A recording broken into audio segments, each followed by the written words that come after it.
પ્રભુની લીલા તો જીવ પર કૃપા કરવા માટે જ હોય છે. પ્રભુની લીલામાં ક્યારે પણ દોષ દર્શન નહીં કરવું હોય છે. એ દોષ આપણી બુદ્ધિનો હોઈ શકે.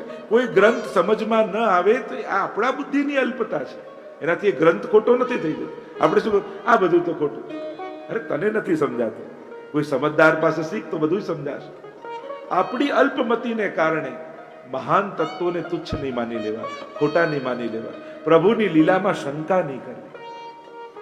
આપણે ત્યાં વિપરીત ભાવના અને આ બે વસ્તુની ના કહી છે કે પ્રભુમાં આ ભાવના નહીં કરે.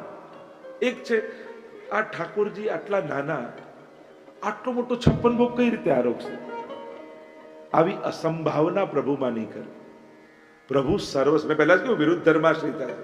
એને આરોગવું હશે તો હજારો પૂજાઓ ધારણ કરીને આરોગી લેશે. એટલે ક્યારે પણ પ્રભુ માટે લૌકિક વિચાર નહીં કરો. તમને 4 રોટલી ન ખાઈ શકતા હોય એટલે એનો અર્થ એ ન થયો કે પ્રભુ 56 ભોગ ના આરોગી શકે. અસંભાવનાનો વિચાર પ્રભુની બાબતમાં ક્યારે નહીં કરો.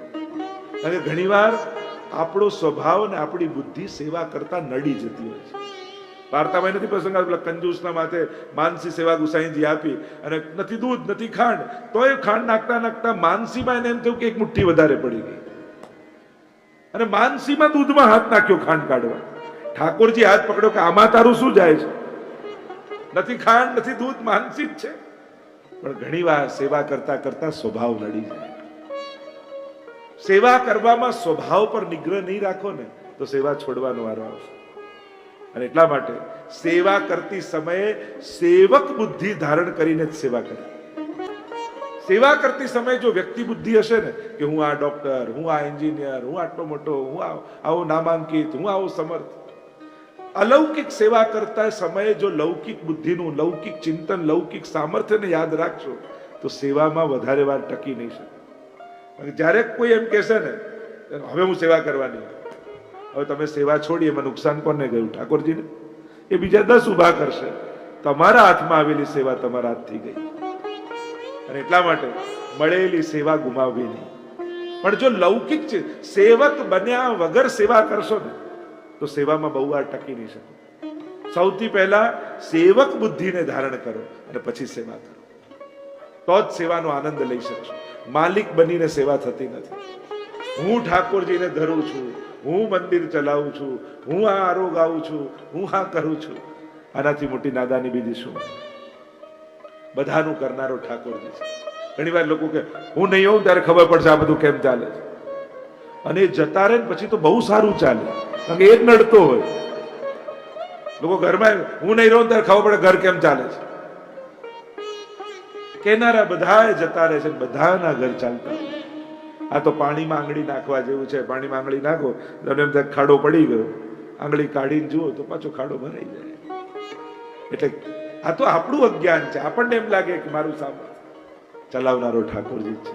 દરેક વ્યક્તિ એના ભાગ્યનું ખાય છે.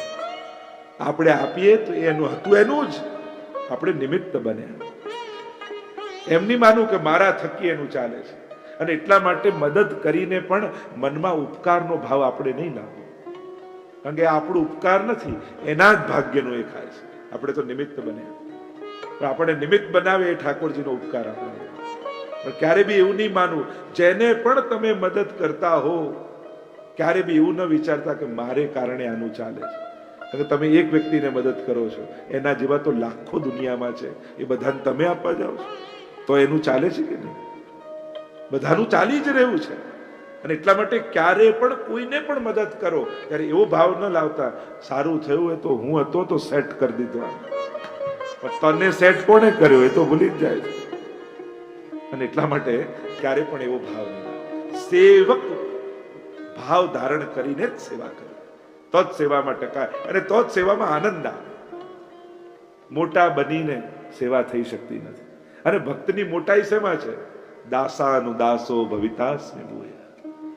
ભક્તની મોટાઈ તો દાસના દાસ બનવામાં છે, માલિક બનવામાં નથી, અધિકાર કરવામાં નથી. આગળ પરમાનંદાસજીની વાર્તા આવી, કહ્યું ભલી હકે તો અસંભાવના નહીં કરવી, વિપરીત ભાવના નહીં કરવી. અરે આ દૂધ દહીં ઘી આ બધું એક સાથે ખવાય?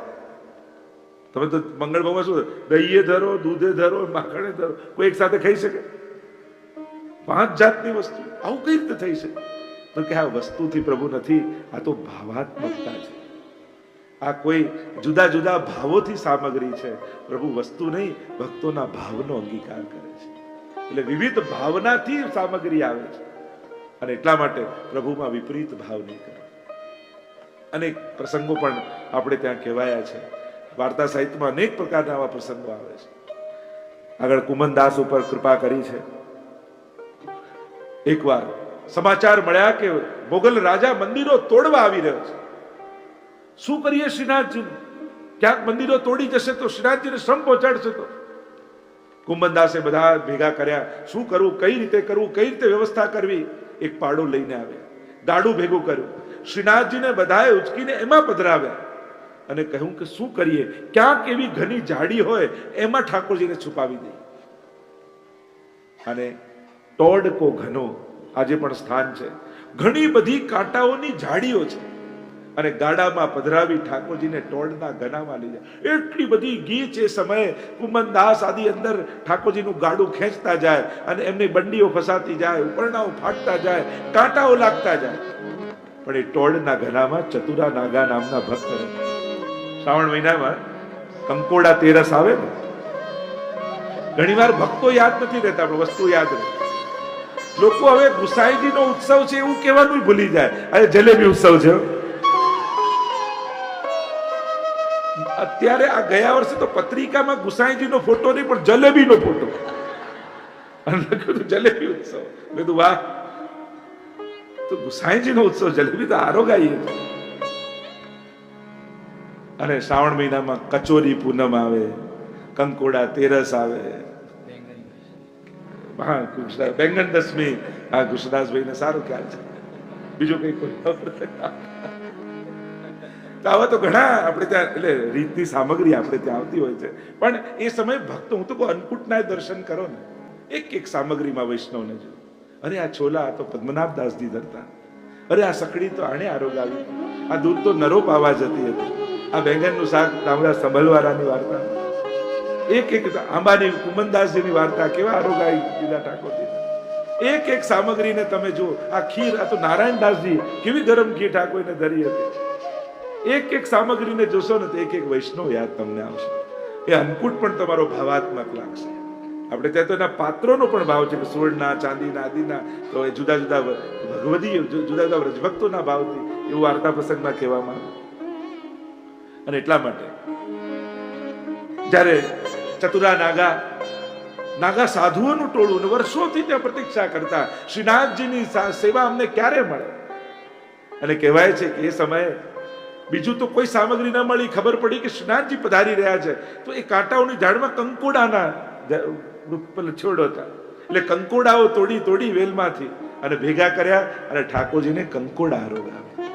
અને એટલા માટે કંકોડા તેરસ કહેવાય છે.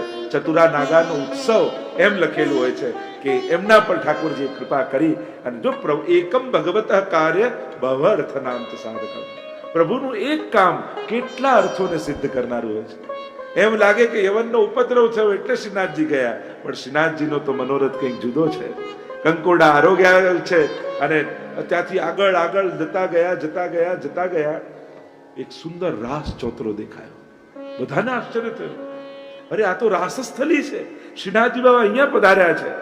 અને કહ્યું કે સુંદર સામગ્રી ધરો શીરો બનાવ્યો અને કંકોડાનું શાક બનાવ્યું. અને ત્યાં ટેરો કરીને બધા ઊભા છે.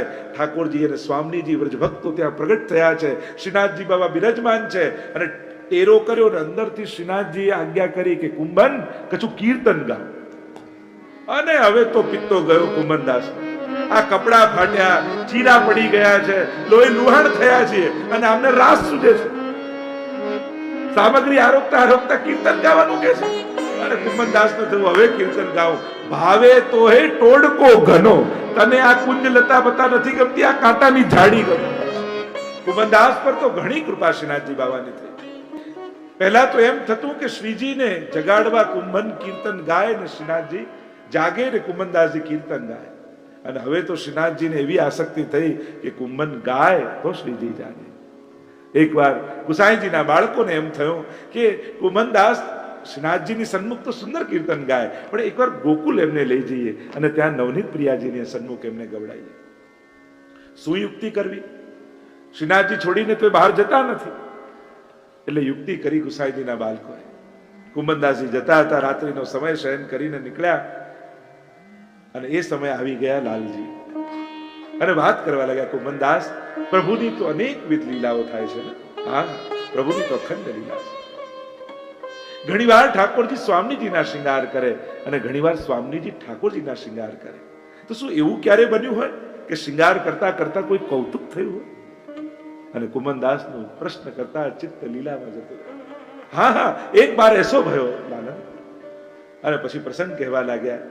ઠાકોરજી સ્વામીજીના શૃંગાર કરી રહ્યા છે અને પ્રભુના એક એક કેસ ઉપર સ્વામીજીના મોતીઓ પરોવી રહ્યા છે. અલકાવલી હોય ને, આમ મોતીઓ પરોવી કેશમાં અને એવી બાંધી દે કે તિલકની ઉપર અલકાવલી લાગે. અને જ્યાં આ રીતે પરોવી રહ્યા હતા, એક એક કેસમાં મોતીઓ પરોતા જાય, પોત પરોતા જાય, એમ બધા કેસો પર મોતીઓ ગૂંથી રહ્યા હતા.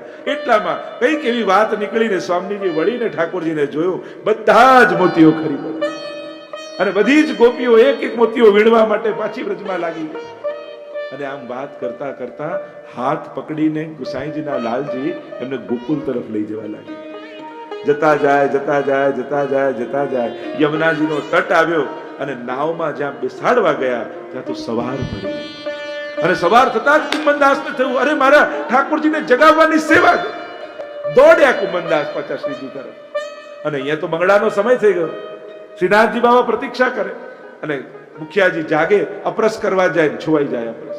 પાછા સ્નાન કરવા જાય, પાછા અપરસ કરવા જાય, છોવાઈ જાય. 3-4 વાર થયું. બધાને ચિંતા થઈ, આ શ્રીનાથજી બાબા આજે જાગતા કેમ નથી, મંગળા કેમ થતા નથી?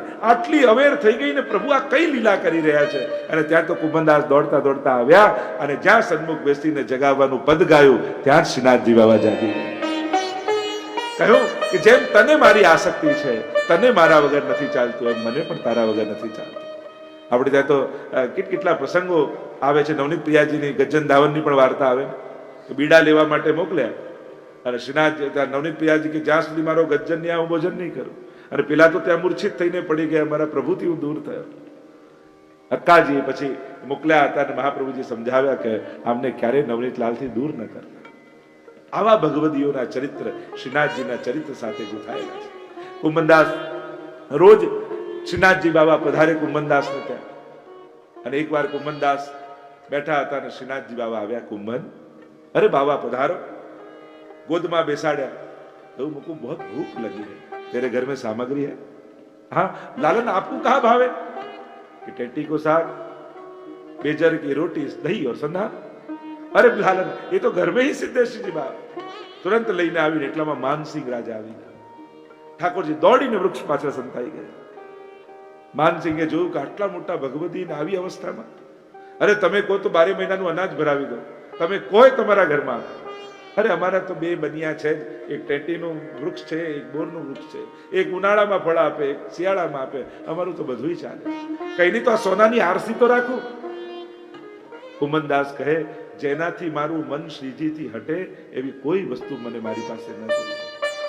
પાછા વાળ્યા અને શ્રીનાથજી તો આવ્યા ને સખાન में હોડ લગી है. પ્રસંગ કહેવા લાગ્યા. એકવાર શ્રીનાથજી કુમનદાસ સાથે ખેલતા હતા અને એટલામાં ઉત્થાપનનો શંખનાદ થયો. છોડીને જવા લાગ્યા કુમનદાસ શ્રીજીના મંદિરે. શ્રીનાથજી કે હું આપની સાથે તમારી સાથે અહીંયા ખેલું છું તારી જોડે, અને તું મંદિરે ક્યાં જાય છે? ત્યાં કેમ જાય છે? અરે ઉત્થાપન થઈ રહ્યા છે એટલા માટે. હું તો તારી સાથે છું. ત્યારે કુમનદાસે કહ્યું કે અહીંયા તો આપ સ્વતંત્ર કૃપા કરી મારી પાસે ખેલી રહ્યા છો. હમણાં ખેલો છો, ઈચ્છા થશે તો પાછા ભાગી દેશો, પણ ત્યાં તો આપને મહાપ્રભુજીએ પધરાયા છે, ત્યાંથી આપ ક્યારે ભાગી શકતા નથી. આપ તો શ્રી વલ્લભની કાનીથી બંધાયેલા છો, એટલા માટે હું ત્યાં જઈ રહ્યો છું. એવા અનેક પ્રકારની લીલાઓ કુમનદાસ સાથે કરી. એકવાર કુમનદાસ ને ઠાકોરજી ચોરી કરવા માટે લઈ ગયા. શ્રીનાથજી બાબા કહ્યું, ચલ કુંભન, મેરે સાથ માખન ચોરી કરવે છે. અને કુંભનદાસ શ્રીજીની જોડે દોડ્યા. એક સખાને ઊંધો કર્યો, ઘુસ્યા ગોપીના ઘરમાં, ઊંધો કરી એના ઉપર શ્રીજી બાબા ચડી ગયા અને મટકી ઉતારી માખણની, દૂધની. અને જ્યાં ઉતારી એટલામાં પ્રભુનું પીતાંબર સરકી ગયું. સરક્યું તો પ્રભુએ બીજી 2 ભુજા પ્રગટ કરી અને એ બે ભુજાથી પોતાનું પિતાંબર બાંધ્યું અને માખણ આરોગી બીજી બે ભુજાથી અને પધારવા લાગ્યા અને આવા ચતુર્ભુજ સ્વરૂપના કુંભનદાસને દર્શન થયા. અને જ્યાં ઘરે આવ્યા ત્યાં એમને વધાઈ મળી કે તમારે ત્યાં બાળકનો જન્મ થયો છે. અને એમને તો ચતુર્ભુજ લીલાના સ્વરૂપની ભાવના મનમાં ચાલતી હતી. અરે એમનું નામ શું રાખીશું? કુંભનદાસના મુખમાંથી નીકળ્યું એનું નામ ચતુર્ભુજ દાસ રાખી દો. કારણ કે આ એક એવા છે જે પિતા અને પુત્ર બંને અષ્ટસખામાં છે. કુંભનદાસે અષ્ટસખામાંના સખા અને ચતુર્ભુજ દાસ પણ સખામાંના સખા. કુંભનદાસને પૂછ્યું કે તમારે કેટલા દીકરા છે? તો સાહેબ કે અમારે 1.5 દીકરા છે. કે અમે તો સાંભળ્યું 7 દીકરા છે. કે 5 તો કોઈ ભક્તિ કરતા જ નથી એટલે એને પુત્ર નથી જાણતો. એ કૃષ્ણદાસ એ ગાયોની સેવા કરે છે એટલે મારો અડધો દીકરો છે. પણ ચતુર્ભુજ દાસ તો સેવા અને સત્સંગ બંને કરે છે એ મારો આખો દીકરો છે. અને એટલે કે 1.5 દીકરા છે. એકવાર એમના પુત્ર કૃષ્ણદાસ ગાયોની રક્ષા કરવા જ્યાં સિંહ મારવા માટે આવ્યો, પોતાની જાતને હોમી દીધી ને ગાયને બચાવી દીધી. મૃત્યુ પામ્યા. સમાચાર મળ્યા કુંભનદાસને. કોઈ આવીને સમાચાર આપ્યા તમારા પુત્રનું મૃત્યુ થયું છે. સાંભળતાની સાથે મૂર્છિત થઈને પડી ગયા. ગામના લોકો ટોળે વળી ગઈને કહેવા લાગ્યા, મોટા ભગવતી તો ખરા પણ પુત્રનો મોહ તો કોઈને છોડતો નથી. જો સાંભળતાની સાથે કેવા મૂર્છિત થયા છે. ત્યારે ગુસાઈજીએ કહ્યું, અરે મૂર્ખ, આ પુત્ર મરી ગયો એટલા માટે મૂર્છિત નથી થયા. આ તો એટલા માટે મૂર્છિત થયા કે મને સૂતક લાગ્યું અને શ્રીનાથજીની સેવામાં મારાથી નહીં જવાય. એ તાપનો વિચાર એમને મૂર્છિત કરીને પાડી દીધો. મારા શ્રીજી વગર હું કેમ રહીશ? અને ત્યારે ગુસાઈજી આજ્ઞા કરી, કુંભન કલ શ્રીનાથજી કે કુંભનદાસ કલ શ્રીનાથજી કે દર્શન को आइए. અને એટલે આપણે ત્યાં પ્રાચીન મંદિરોમાં સૂતક બારી હતી. સૂતકમાં હોય અને જ્યારે ઝારીજી સરી ગઈ હોય ઉત્થાપન સમયે ત્યારે પ્રભુના દર્શન કરવાનો એવો પ્રકાર આપણે ત્યાં પાડતા. તો એ બધો એના પણ વિધાન છે. તો કુંભનદાસ પર એવી કૃપા હતી, એવી આસક્તિ કુંભનદાસને શ્રીનાથજીમાં હતી, એક ક્ષણ શ્રીજી વગર ન રહી શકતા. એમની એવી અનન્યતા શ્રીજીના ચરણો. સ્વયં થયું ગુસાઈજીને કે આપણે પરદેશ નહીં, પણ શ્રીજી વગર એક ક્ષણ ન રહી શકે એવા કુંભનદાસ. અનેક અનેક પ્રસંગો કુંભનદાસના શ્રીનાથજી સાથેની લીલામાં જોડાયેલા છે. મહાપ્રભુજી લીલામાં પધારવાના છે. 3 વાર આજ્ઞા થઈ, હવે આપ લીલામાં પધારો. મહાપ્રભુજીને તાપ થયો કે શ્રીજીની આજ્ઞાનું પાલન નથી થતું. 2 વાર થઈ ચૂકી છે. મધુવનમાં ગંગા સાગર સંગમે આપી પશ્ચાત મધુવને. અને હૃદયમાં એવો તાપ થયો કે શ્રીજીની આગળ કે હજી જે ભગવત કાર્ય કરવાનું છે બાકી છે, હજી ભાગવતી પર વ્યાખ્યા બાકી છે, હજી અનેક દૈવી જીવોને શરણે લેવાના બાકી છે. એટલે 2 આજ્ઞા પ્રભુની ન માની અને એ આજ્ઞા ન માનીને એનો જે ખેદ થયો એના માટે મહાપ્રભુજી અંતઃકરણ પ્રબોધ નામનો ગ્રંથ લખ્યો. અંતઃકરણ મદવાક્યમ સાવધાન તયા શૃણુ કૃષ્ણાત પરમ નાસ્તિ દૈવમ વસ્તુતો દોષ વર્જિતમ ચાંડાલી ચેદ રાજપતિ જાતા રાજ્ઞા ચમાનિતા કદાચિત અપમાનેવા મૂલતઃ કાક્ષતિર ભવે. પ્રભુની આજ્ઞા મેં ન માની એનો એવો તાપ થયો, પોતાના અંતઃકરણને પ્રબોધ આપતો ગ્રંથ લખ્યો. પણ જ્યારે 3જી આજ્ઞા થઈ એટલે મહાપ્રભુજી ત્રિદંડી સંન્યાસ ધારણ કરી કાશીના ગંગાજીના હનુમાન ઘાટ પર આવીને બિરાજ્યા છે. 40 દિવસનું મૌન ધારણ કર્યું છે. એક કોપીને ધારણ કરીને મહાપ્રભુજી બિરાજમાન છે. મૌન વ્રત. બંને બાળકો આવ્યા, ગોપીનાથજી ને ગુસાઈજી. હાથ જોડીને વિનંતી કરી કે અમારા માટે શું આજ્ઞા છે. અને મૌન વ્રત હતું એટલે પોતાની આંગળીથી ગંગાજીના તટની રજ ઉપર શિક્ષા શ્લોકી નામનો ગ્રંથ લખીને આપ્યો. યદા બહિર્મુખા યુયમ ભવિષ્યત કથંચન તદા કાલ પ્રવાહસ્તા દહે ચિત્તદયોપે સર્વથા ભક્ષયિષ્યન્તિ યુષ્માનિતિ મતિર્મમ. જો તમે બહિર્મુખ થયા તો કાલના પ્રવાહમાં વહી જશો. આ કાલ તમારો ગ્રાસ કરી જશે.